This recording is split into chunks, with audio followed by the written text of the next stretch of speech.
Hello there. Welcome back, or welcome if this is your first time with us. My name is Robert, and I am the recovery guy. And in the words of my dear friend Slow Will, I am a happy, grateful, recovered alcoholic. I'm excited to be with you today. Today's segment is entitled The Importance of Being Positive. I don't know, outside of my relationship with God, working the 12 steps of recovery and working with others, if there's anything more important for me that I could help share with you, is the importance of being positive. And not just some pie in the sky, without substance, PMA, or what they call positive mental attitude. But I'm talking about being positive from the inside out, because that's where my sobriety lives. I really believe, and these are for other segments, the inside out approach to recovery, the exchange theory of becoming well. Not that I am controlled. My happiness is not because of anything external.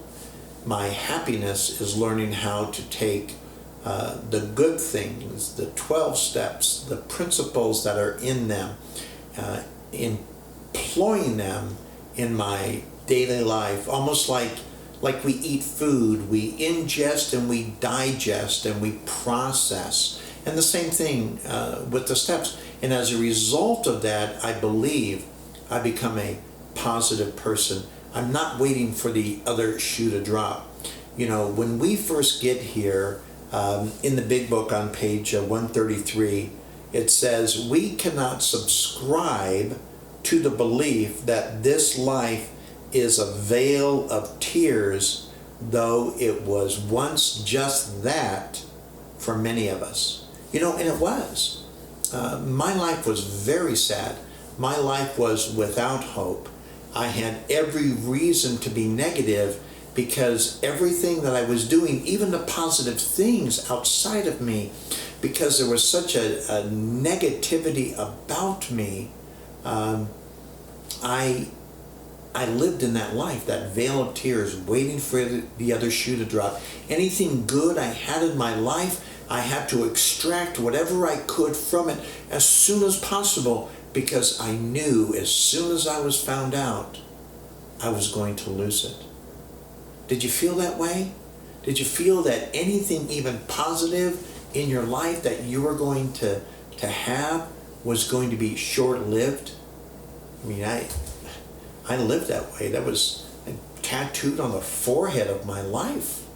So I come in here and I have to understand how important it is to find something to be positive about, to get positive about it, and then to learn a path and a way to stay positive.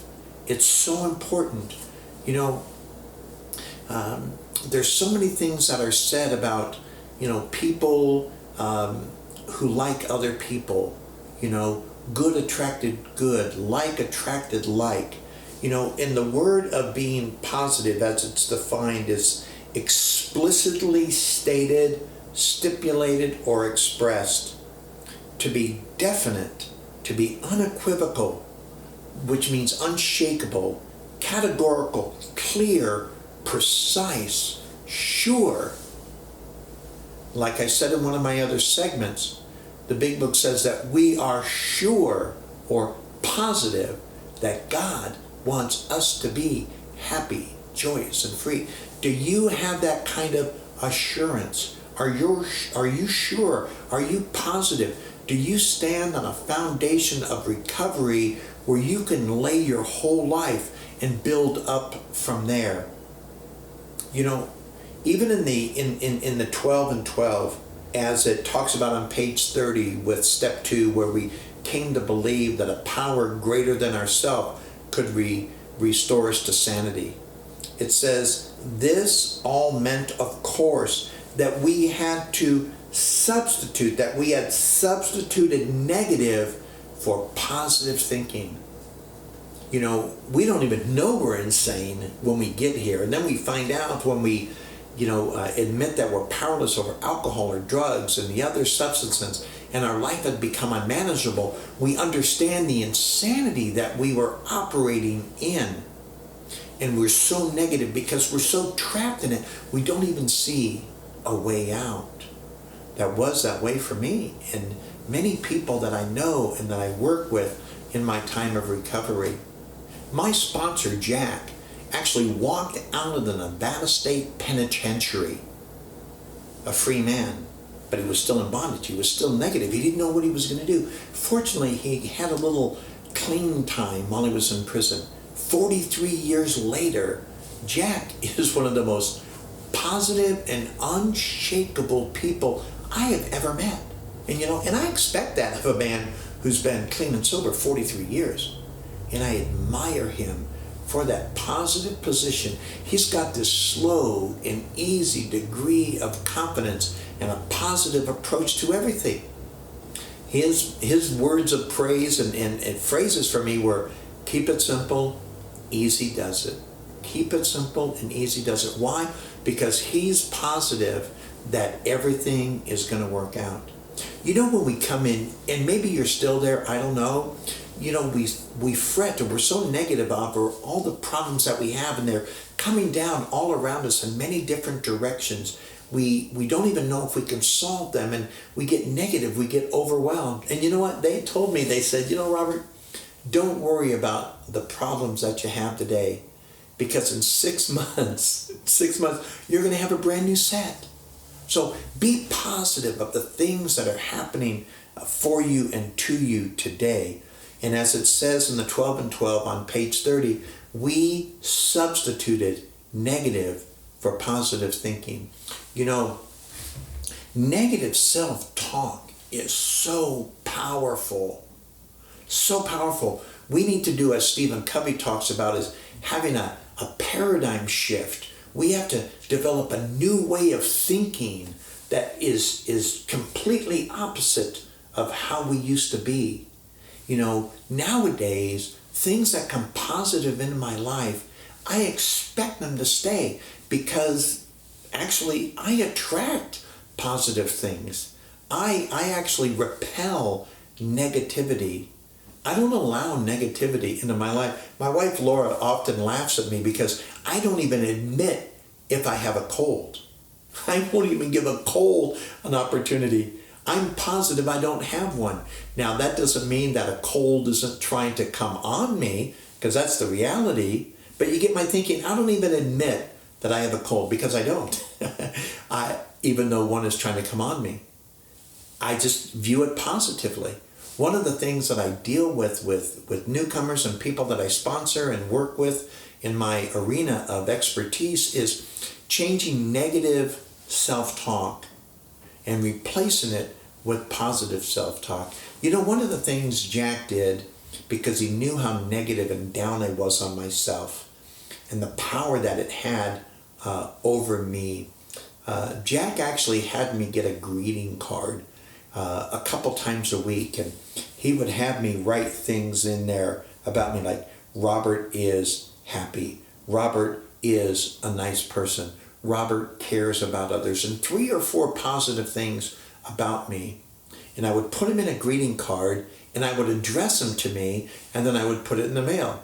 And back in those days, I couldn't remember one day from the next. I didn't know if it was Thursday or last Tuesday.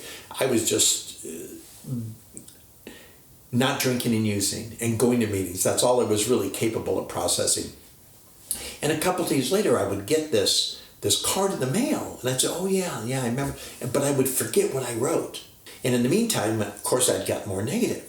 But I would get this card and it would say, Robert is helpful, Robert is kind, Robert is caring, Robert is a good person. And little by little, as ridiculous as that seemed, that positive thinking began to displace the negativity. And a little bit here, a little bit there. And now, I just don't allow that negative thinking to encroach on my life. I don't want it to get in the way of me feeling good about who I am, what I'm doing, where I'm going. And when something comes into my life that needs to be changed, I change it. I take whatever's negative as an opportunity to turn it around to the positive. Even when on step 10, I continue to take personal inventory. And when I'm wrong, promptly admit it.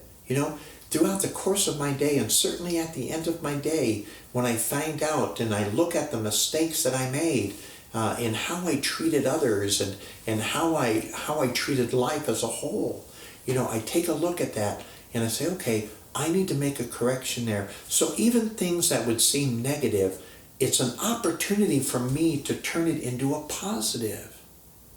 And I hope it's that way for you. The importance of being positive is critical, not only for the quantity, but for the quality of our sobriety. I hope this helps you today. I know it helped me talking about it with you, and I'm almost recommitting myself to looking more thoroughly at my life and seeing any negativity that I've allowed to take a piece of me that is not rightfully theirs, and restore it and return it to a degree of positivity. And again, being positive doesn't mean I ignore the things in my life. I just view them as an opportunity. I turn it into a positive. I go to it and I grow through it, because the importance of being positive means everything to me. Again, I hope this has helped you. My name is Robert. I'm the Recovery Guy. If there's ever anything that I can do for you, contact me and let me know. And thank you for viewing this segment today.